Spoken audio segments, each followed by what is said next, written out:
भूसंबलर प्रकार भेद तमें कहले कौन बुझ भूसंबल आम जमी संबलर प्रकार भेद आम पढ़ी प्रथम पाठटार सेमती भूमि को भूसंबल बा भूमि जी अच्छी ताकू आम केते प्रकार विभक्त करछे ना तार कौन कौन प्रकार भेद अच्छी आम देखिया। तो भूपृष्ठ विभिन्न प्रकार भूसंबल देखा भूपृष्ठ उभय जलभाग और स्थलभाग को गठित हाँ कि नहीं। अरे भूपृष्ठ आमर ये पृथ्वी जो भूपृष्ठ अच्छी से कौन जलभाग और स्थलभाग को नहीं गठित। भूपृष्ठर समुदाय आयतनर माने भूपृष्ठर समुदाय आयतनर 29 भाग हूँ स्थलभाग 71 भाग हूँ जलभाग बुझिपार। उच्चावाच दृष्टि समुद्र पतन ठारू स्थल भागर उच्चता अनुसार भूभाग को 3 भाग में विभक्त करा जाए। पिला माने भूपृष्ठ क्या नहीं गठित स्थल भाग और जल भाग को नहीं गठित। अच्छा केते भाग हूँ स्थल 29 भाग हूँ स्थल 71 भाग हूँ उच्चावाच दृष्टि। उच्चावाच कौन उच्च नीच खाल ढीप ये सब हाँ उच्च नीच भूमि को सब सामान अच्छे आम जुआड़े जाऊँ उच्च नीच एक अच्छी। तो से उच्चावाच दृष्टिकोण समुद्र पतन ठार आमर केमी भूमि केमी आम जो पार्ट कर प्रकार भेद कर विभक्तिकरण कर अनुसार समुद्र पतन समुद्र उपकूल माने तार हाइट से पतन ठारू केते उच्चारे रहिले काहाकू कौन कहबा समुद्र पतन ठारू केते उच्चारे रहिले ताकू आमे मालभूमि कहबा काहाकू पर्वत भूमि कहबा ए सब जिनिस। तेणुक उच्चावाच दृष्टिकोण समुद्र पतन ठारू स्थल भागर उच्चता अनुसार भूभाग को 3 भाग में विभक्त करा जाइछि। अधिक उच्चता विशिष्ट तीख ढालू और श्रृंग विशिष्ट पार्वत्य भूमि। ताले प्रथम प्रकार भूमि है कौन भूसंबल है कौन अधिक उच्चता विशिष्ट तीख ढालू आउ श्रृंग विशिष्ट पार्वत्य भूमि अर्थात पहाड़ पर्वत रहा। मध्यम उच्चता विशिष्ट समोज मालभूमि आम गोटे पिक्चर रे देखा माने केमती मालभूमिटा तुम आइडिया कर मालभूमि कौन उच्चा भूमि किंतु पहाड़ ठू आउ टिके नीचा पहाड़िया भूमि ठारू आउ टिके नीचा किंतु समान भाव में उच्चा थी से उच्चा है किंतु से उच्चाटा सब आमती खाल टिप हो तो मध्यम उच्चता तार पहाड़ पर्वत भली बहुत उच्चा नुहे मध्यम उच्चता विशिष्ट समोच्च मालभूमि कम उच्चता विशिष्ट नदी उपत्यका और समुद्र उपकूलवर्ती समतल भूमि आमर कम हाइट है जोटा कि नदी उपकूलवर्ती माने समुद्र उपकूलवर्ती अंचल ताले आमे भूमि भूसंबल को बा भूमि को केते प्रकार विभक्त करिले गोटे है पार्वत्य भूमि अधिक उच्च विशिष्ट तीख ढालू विशिष्ट पार्वत्य भूमि आउ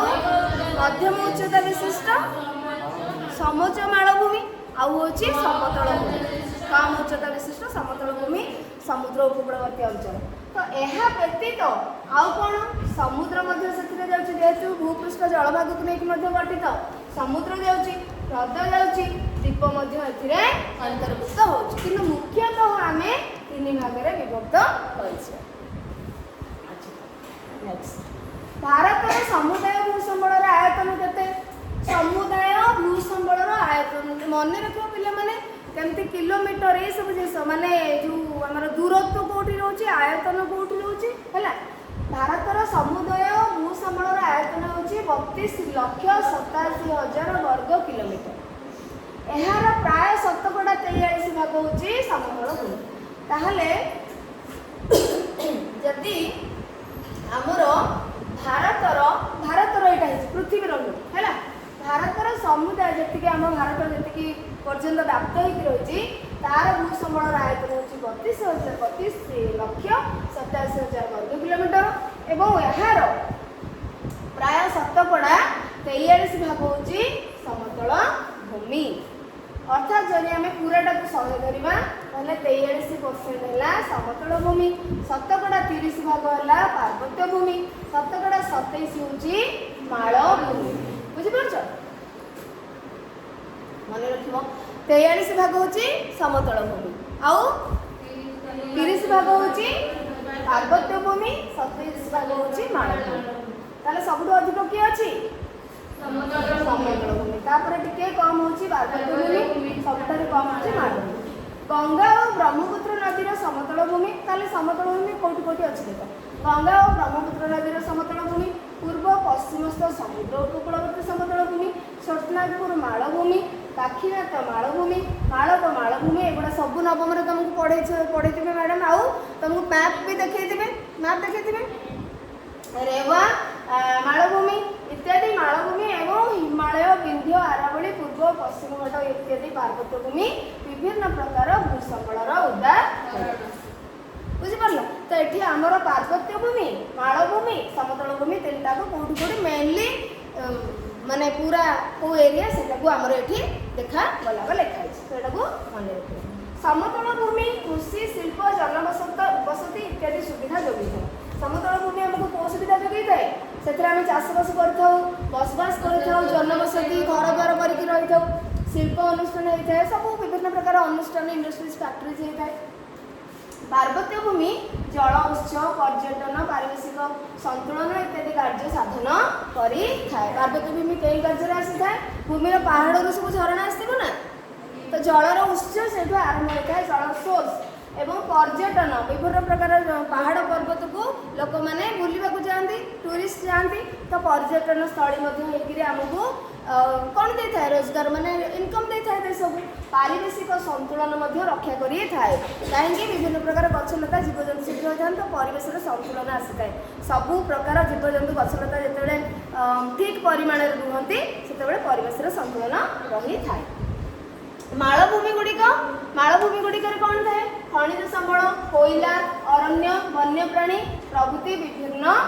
संबल रही थाए ताले एठी मुख्यतः समतल भूमि को कार्य आसी थाए मालभूमि को कार्य आसी थाए पार्वत्य भूमि को कार्य आसी थाए एही पैराग्राफ रे रहिला मने रखिए पहाड़ पर्वत और मालभूमिर पृष्ठ मृत्तिका स्तर पतला होई थाए पहाड़ पर्वत तुम अच्छा आम समतल भूमि जो माटीर स्तर रही मोटा ना स्तर मान कौन आम जिते खोलिबा बाहर अधिक गभीर पर्यंत बाहर जिते आम पहाड़ को गोटे पहाड़िया जगह खोलिबा अधिक माटी से बाहर कि बाहर ना माने अल्प टिके पत्थर गोड़ी सब बाहर बुझिपार तेणु पहाड़ पर्वत और मालभूमिर पृष्ठ मृत्तिका स्तर पतला एवं पथुरिया होइथिबारु तारा जल धारण करिवार क्षमता कम थाए तेणु ए सब अंचल कृषि कार्य हो पारे नाही ठीक रे लाभजनक हो न थाए मात्र समतल भूमिर मृत्तिका उर्वर होइथिबारु तार स्तर मोटा होइथिबारु जल धारण करिवार क्षमता तार अधिक थाए सब प्रकार चाष सेठी करहब लाभजनक कृषि कार्य कले आम लाभजनक होई थाउ भूचामच और जलवायुर प्रभाव जो भारतर समुदाय भूभागर प्राय 55% कृषि कार्य होई थाए भूमिर उच्चावच माने समतल भूमि आमर रहिला 43 भाग किंतु जदि आमे कृषि कार्य को देखिबा तो जेतिकी एरिया अच्छी तार 55 भाग भू उच्चावच और जलवायुर प्रभाव जो भारतर समुदाय भूभागर प्राय 55 भाग कृषि कार्य होता है एटा को केते भाग रे कृषि कार्य होता है 55 भाग समतल भूमि केते भाग अछि 43 पार्वत्य होची 30 आ मालभूमि होची 37 हेले ताहले ए जे कृषि कार्य को लेके हमें देखिबा भूसंबल हमर केम प्रकार कार्य रे आसी परुची एहा समग्र पृथ्वीर हाराहारी कृषि भूमिर अच्छा भारतर कह जायछि पुणी ताको पृथ्वीर सेही जिंस सहित तुलना करा जायछि बुझि परछो जेंति कि हमें आयतन कहिले बुझि परछो तो पृथ्वीर हाराहारी कृषि भूमिर शतकड़ा हार अपेक्षा यथेष्ट अधिक अर्थात जदि पृथ्वी जेतिकी भूमि अच्छी तार जेतिकी परसेंटेज जेतिकी भाग रे कृषि कार्य होउची पृथ्वीर हाराहारी भूमि सहित सेटा तुलना करा माने भाग करा माने देखा जिवो तार परसेंटेज पृथ्वीर जेतिकी भूमि अच्छी टोटाल पूरा सबु देश रे केते परसेंट रे बा केते शतकड़ा केते भाग भूमि रे चाष कार्य होउची जेतिकी बाहरिबो ताठू यथेष्ट अधिक भागरे भाग जमी रे बा भूमि रे आमर भारतर कृषि कार्य होउची अर्थात पृथ्वी रे सब जदि आमे तुलना करबा ताले पृथ्वी पृथ्वीर 55 आमर माने पृथ्वीर कृषि कार्य होउथिबा भूमि 55 रु कम हो तार टोटल बुझी पारु बुझी हेला ठीक अछि। सपोज पृथ्वीर संपूर्ण भूमि को आमे 100 भाग धरु कृषि कार्य तार होउची केते जेति की होउची सपोज जेति की होउची हमर भारत रे ये होउची पृथ्वी हला वर्ल्ड अर्थ ये होउची हमर भारत रे इंडिया तो इंडिया रे जेति की अछि भूमि से भूमि भितरु 55 भाग बा 55% भूमि रे चाष कार्य होउची किंतु